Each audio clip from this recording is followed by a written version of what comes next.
Welcome back to Real Estate Investing for Life. I'm Jonna Weber. I'm your private real estate investment strategist, and I am here to help you create wealth through real estate investing without getting a second job. Let's get started. Today, we are delving into the topic of time. You know, we've heard it so much about how time is this one resource that you never get back. And we have soap operas that used to be on when we were kids, right? Days of our lives. So are the days of our lives. And many of us, when we had kids at home, we would have those things on in the background, or we would just think about how long those days were. And you may be listening to this or watching this, and you may have kids that have recently left home, or you may be in the throes of it right now, or you may not have kids, but you have other things that are making time feel like it's speeding up quicker than ever. My situation is I am a fairly recent empty nester. My son is 25 and married and thriving and doing great.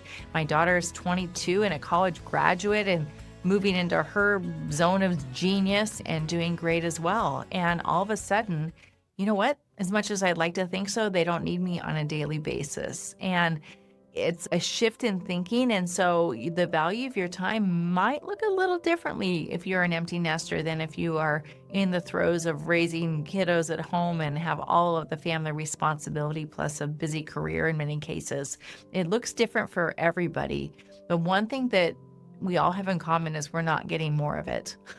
And so it's really important to put that in the beginning of your framework when you're thinking about getting involved with real estate investing, or what you're going to do and how you're going to employ it and what your goals are. And a common thing that I find over and over is that the way that people think that they need to get started in real estate investing does not correlate with the amount of time that they have available to be involved to get started in it. And a classic example is a physician that gets excited about real estate investing, gets onto a course late at night and jumps into some kind of program that's all about investing. For example, active investing, I should say, like flipping or wholesaling, creating all kinds of strategies where you're marketing throughout the country. I've seen it all of people, and more often than not, these successful folks who are so great in their zone of genius are starting from scratch with something that is extremely time and money intensive, and there's usually not a fit there.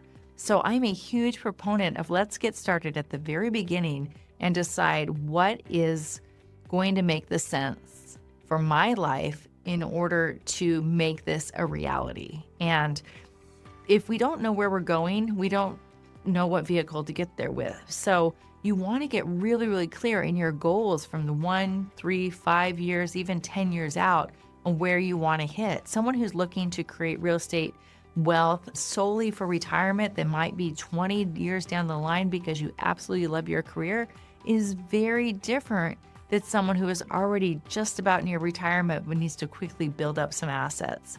It's also very different from someone that's a stay-at-home mom and has more time to invest in things than an attorney, let's say, who's very, very valuable related to the time that he bills for.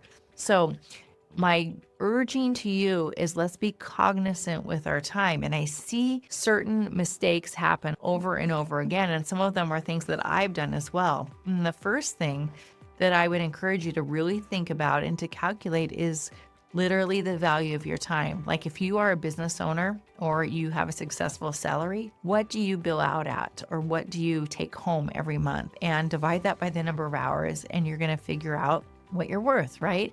And if you are doing something where your time you calculate is worth, I'm just going to throw out a number, $200 an hour. Maybe you're a real estate agent and you figure out how many hours in general you work on a transaction, you divide that, and you come up with your number. Really, do we want to be doing everything ourselves that we could easily outsource for $15, $20, $25 an hour? No. And I am still guilty to this day. I find myself doing it. And also, I see so many around me doing the same thing.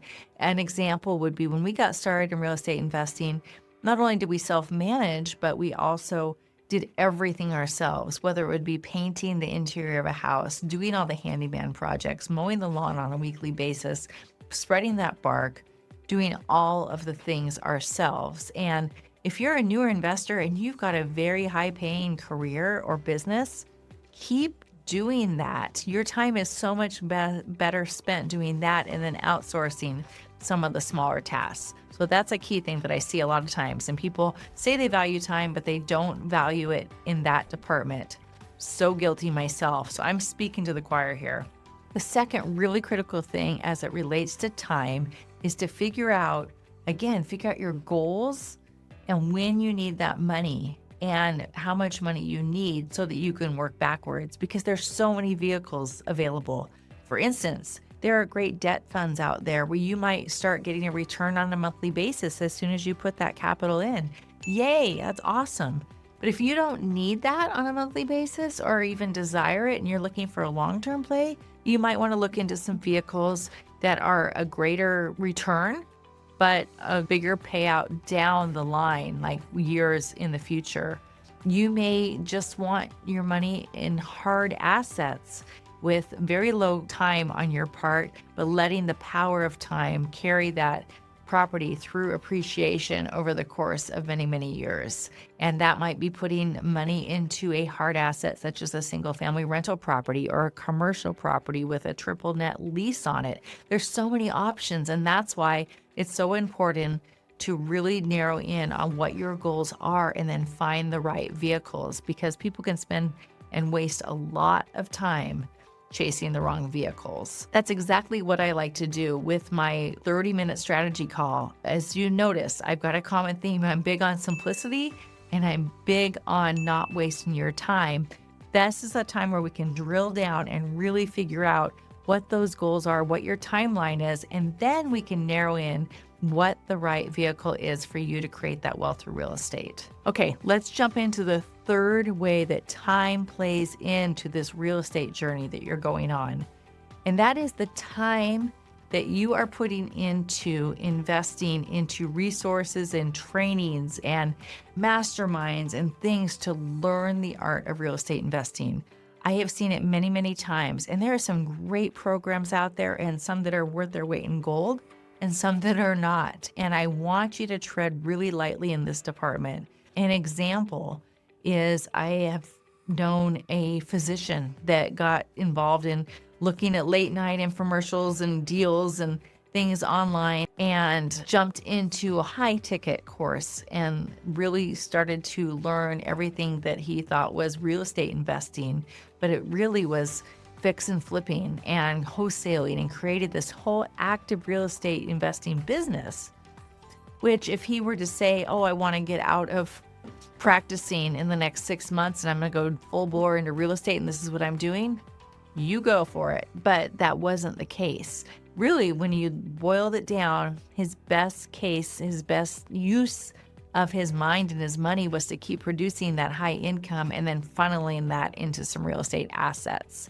But I see a lot of people, they don't value their time when it comes to what they're choosing related to education and courses and so forth.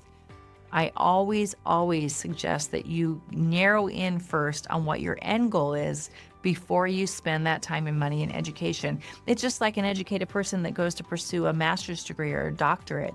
You're not just going to go hunt and peck and grab this $100,000 extra degree just for the fun of it. You've got to, well, maybe you will, but most people should have an end goal in mind and why they're doing that and what the return is going to be on that education before they jump into it. So value your time when you really look at what you're going to do for education. What I find a lot of folks discover is that they are best off earning that high income or continuing to grow their business if they're business owners, and then funneling that income into very simple strategies, tried and true investments. So there you have it. 3 simple things that I want you to think about. We all should be thinking about related to time. We need to be thinking about the value of our time. We all either have children at home, children that we want to go visit, grandkids we want to visit, parents we want to go see and take care of. We have hobbies that we want to pursue. We have pets that we want to walk along with them and enjoy the sunshine. Let's keep valuing our outside time outside of our high incomes or incomes altogether. Work on creating more income so we can funnel it into those more passive real estate investments so we can have a life in between. Sound good? Thanks so much for being here today. I am so glad that we had this conversation together. Keep valuing your time. And speaking of time, if you want to just take 30 minutes, let's hop on a strategy call together. We can go over your particular goals and how to make the best use of your time. Details are below, or hop on down to jonnaweber.com and we can get it all set up. Have a great day, and we'll catch you on the next episode.